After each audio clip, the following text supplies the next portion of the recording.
Hey there, everyone. I'm Chief Meteorologist Erik Kostrzewa. Another edition of Beyond the Forecast here every Thursday, right around 7:30 p.m. We're jumping right into it with the current look at how things are outside. Now, we had a decent sunset here recently as some high thin clouds are streaming on in. This is ahead of a warm front, which will also kick off a few heavier rain showers tonight into tomorrow morning. By tomorrow afternoon, that front will start to dry on out. It will clear the area by the end of the day, which will set the stage for a couple warmer nights and also a mild day on Friday, as well as a warm day on Saturday. There's that system. It is going to allow for a very strong cold front to meander on through. That front is going to set the stage for a couple waves of low pressure to actually develop and start to spin up as we go into our Saturday and Sunday. Before that happens, we'll have some good fall conditions tomorrow if you wanted to go see some of those fall colors here across the state of Michigan. The Upper Peninsula, most are seeing either high peak or past peak colors. Now the peak is that darker red before you get into the brown, which is past peak closer to Wisconsin. So the Upper Peninsula is showing out here this week into the weekend. It's northern lower Michigan that's likely going to be in high to, in spots, peak color by this weekend into early next week. The rest of us probably going to have to wait until late October, early November to have peak color, as long as this next weather maker, because of the windy conditions, doesn't pull those leaves off the branches. That's also a possibility, and always a potential here this time of the year with the strong winds, and even some very heavy rainfall can knock those trees, the leaves off the trees, should I say. We are expecting those two fronts. The first is going to be a warm front tonight into tomorrow. The cold front settles into the state Saturday and Sunday, and a low pressure spins up along it as we go into Sunday and Monday morning. All in all, it is going to bring some very heavy rain, thunder, and lightning, mild temperatures, and windy conditions potentially, especially on Sunday. We're also going to increase the cloud cover. This evening, we'll have some high thin clouds that are streaming on in through midnight. Beyond and past midnight, we're going to see some lower clouds and more of the overcast developing from sunrise to sunset tomorrow. Expect a very cloudy day on our Friday.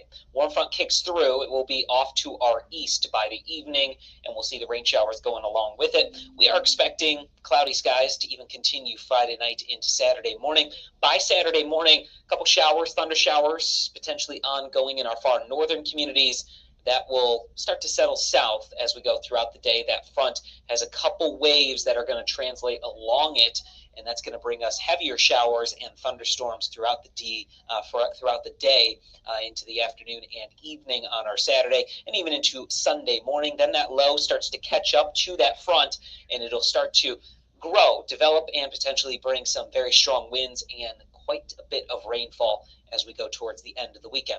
The amount of rain that's happening tonight into tomorrow morning, it's not a ton, about a tenth to a quarter of an inch, which is more than most of us got a few nights ago. There are some spots across M55 into Roscommon, Ogama, and Iosco counties that could see upwards of half of an inch of rainfall. So it's a good soaking rain, but nothing compared to what will likely happen as we go into the day on Saturday. Saturday through Sunday afternoon, we are expecting, in most cases, an inch plus of that rainfall, especially where we get a few of those thunderstorms, which is going to be good. We need a good soaking rain because over the next 3 months, to get us out of these drought conditions, we need about 7 to 12 inches of precipitation, whether that's rain or melted snow. It's going to be good to get a couple inches of rain from the system, but if we have another heavy rain event on Sunday and then a separate heavy rain event Tuesday and Wednesday, we could be talking about some flooding issues.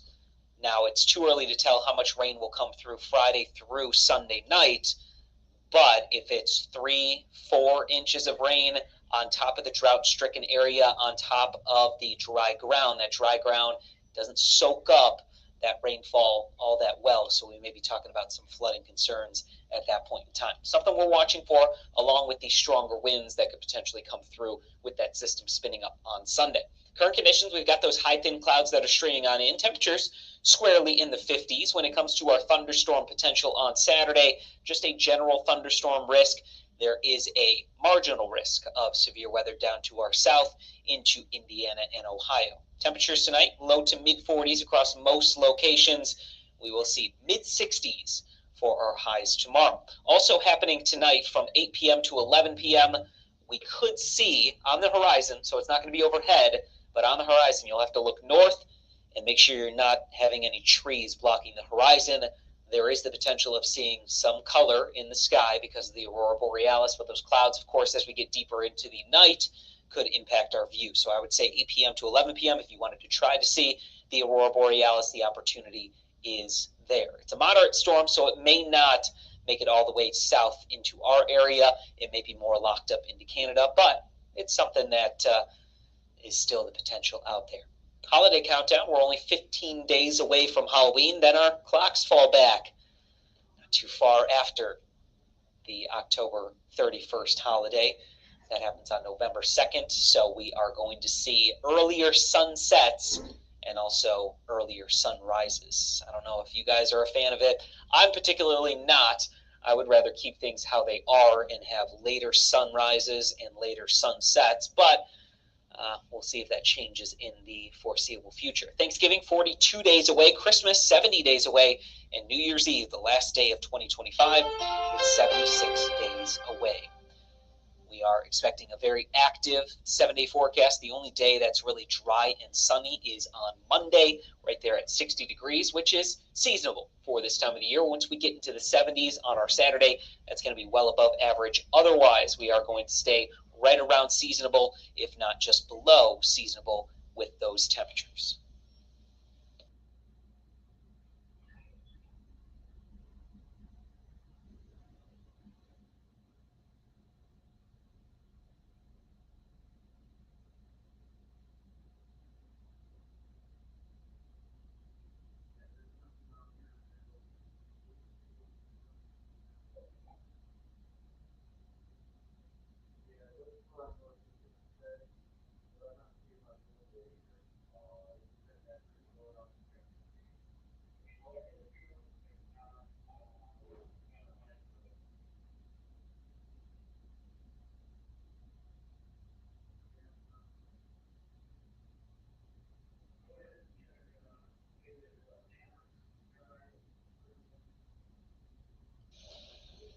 All right, everyone, before we wrap this up, I did want to show you the wind potential on our Friday, Saturday, and Sunday.